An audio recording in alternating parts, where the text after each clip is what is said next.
Hey there, comic book friends. I'm Travis, and it's new comic book day. Yay! Or at least new comic book day for me. These are comic books from August 15th, 2018.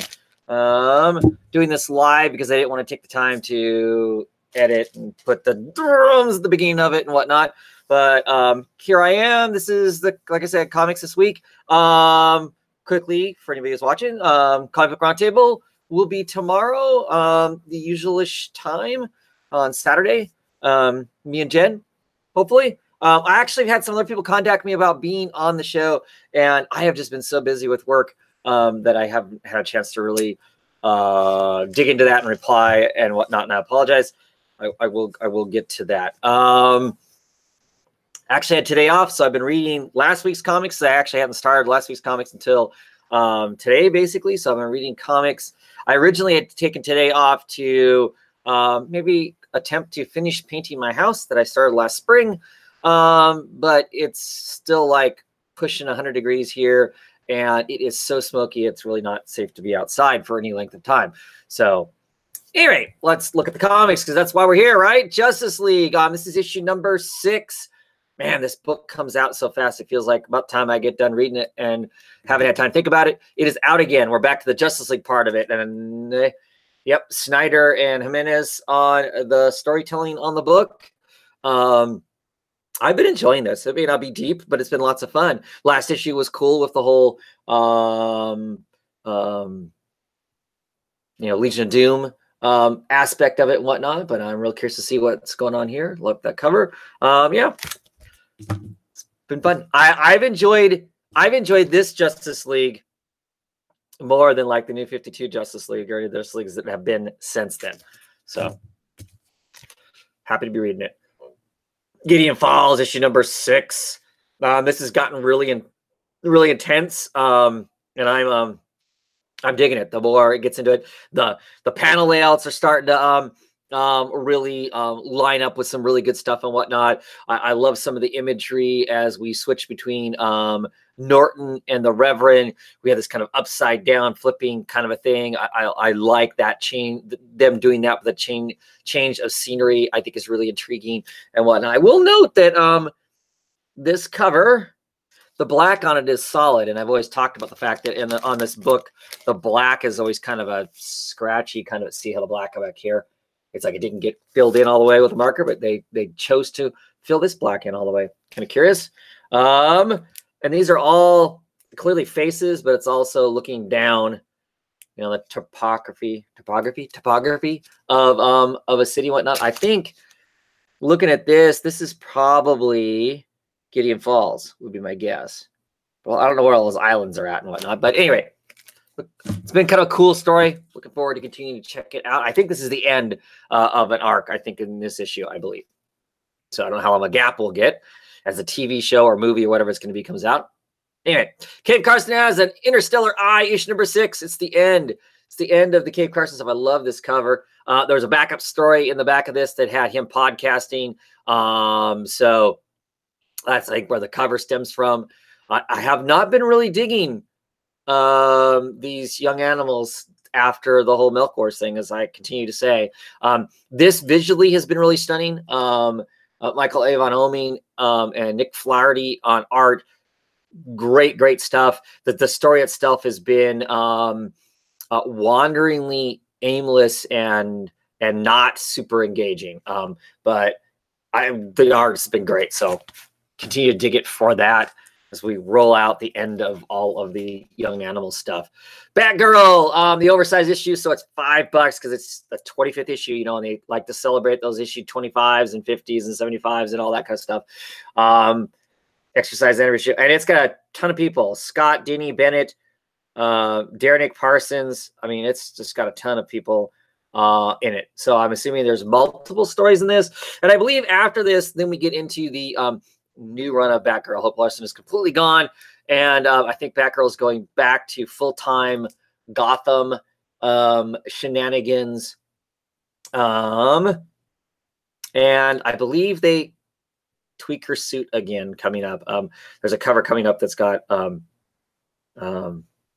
Sean Murphy's art on it, I think. I don't know if that means they tweak it on the inside or not. I have no idea. But we'll see what the new Batgirl's like. I had been enjoying Batgirl up to this point, so we'll see what new writers, new talent, what they bring to Batgirl, and it's something I will continue on with. Batman. More of the cold days. Dark Knight No More. This has been really intriguing. This whole Bruce Wayne on jury duty, deliberating the fate of Mr. Freeze, who as Batman he beat the living hell out of. Where that's all going to be, I think we're getting basically this is another way for him to dismantle the Bat as he tries to recover from the failed wedding. Love this cover because the light's not on very well. You got this whole figure like somebody leaping off of a gargoyle or whatever kind of a thing, and then of course you get in close on, you can see there's the old memories of the kisses and all that kind of stuff. So he's thrown away all of his bat gear off of the gargoyle there. Anyway, I've just been really liking it. It's been super solid since issue 50 for sure. Batwoman. This is the time of your life, issue number 18. This might be it. Bennett Blatcho might be the end of Batwoman. Someone's going to remind me. Brandon will come on and he'll tell me if this is the final issue or not. I'm thinking it is, which is kind of a shame. You think that Batwoman would hang around because, here midway through, I believe, midway through the new season of the CW and all their superhero shows on there, we are going to get a Batwoman and we're going to get a Batwoman show. So maybe that means there'll be a relaunch of some sort. It's a shame that this character doesn't catch on because she is interesting. She has her own way of functioning and dealing with stuff. Part of the Bat family, but her own thing. Next up, we have Stellar. I did not care for issue 2 all that much. I'm kind of an intriguing cover, but this will go at the bottom of my read pile. I think this is the final issue I got. I have dropped it, but not too riveting. Basically, Stellar is she's a living weapon who wants to break away from the other living weapons, and there's been lots of war and conflict, and they're all part of that in some way, and we're slowly learning all those bits and pieces. Wicked and Divine. This is issue 38. We're getting really close to the end on the Wicked and Divine. I love this cover. This cover reminds me of Blade Runner, the original Blade Runner. So, the android that doesn't know she's an android. Anyway, Wicked and Divine is wonderful. Horrible stuff happened in the last issue. There was probably 15 pages of black pages for us to adjust to what was going on and whatnot, but still really digging it. Wildstorm, issue number 16. Really interesting. A lot of it's been focusing on this guy here who's trying to warn prior agents that something bad is coming. And most of those prior agents, end up being pretty monstrous themselves, and some of them are trying to take him out. And how does that all tie into the greater picture? I believe we're going to find out here fairly soon. But good stuff. Book I've really been enjoying, kind of a fun tongue-in-cheek Philip K. Dick sort of a deal. The Weatherman, the art in it by Nathan Fox, colors by Dave Stewart. It's just been really fun. It's really dynamic.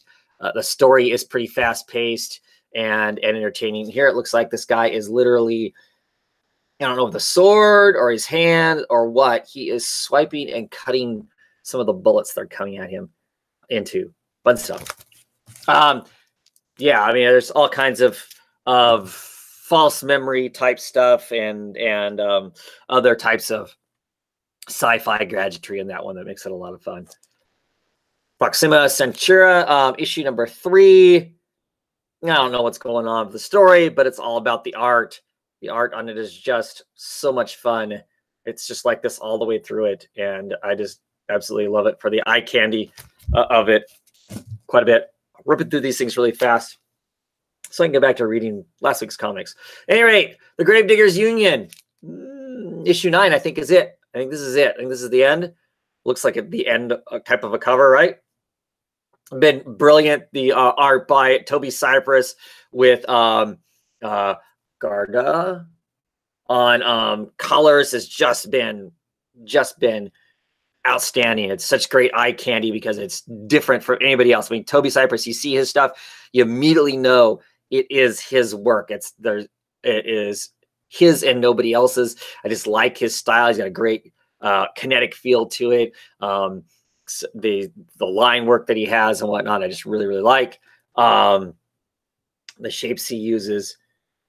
Yeah, so I really enjoyed the story too. It's just been kind of this, kind of a secret society versus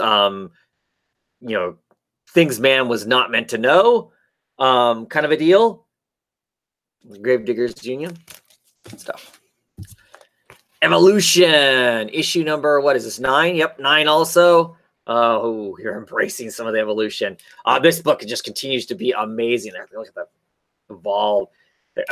So evolution is just kind of like there's some sort of genetic bug that seems to be alive, kind of like John Carpenter's The Thing, except it mutates the person, doesn't spurt out of them, but mutates the person into this other living entity.